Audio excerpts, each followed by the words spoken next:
School number 27। Subscribe, like और share करें। आइए बच्चों, इस वीडियो में हम ऐसे अल्फाज पढ़ेंगे जिसके आखिर में मत आता है। तो चलिए शुरू करते हैं। पहला लफ्ज है रहमत, ज़हमत, हशमत, जुल्मत, अज़मत, अस्मत, किस्मत, खिदमत, कीमत,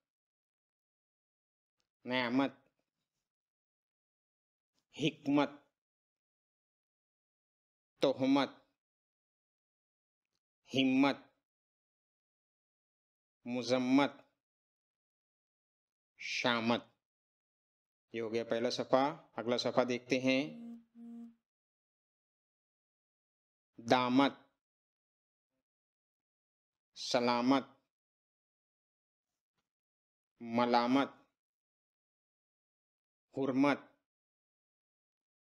अलामत, मुलाजमत, हजामत,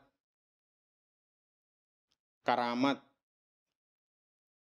अदामत, जसामत, इमामत, निजामत, मुफाहिमत, मरम्मत, हकामत। शुक्रिया।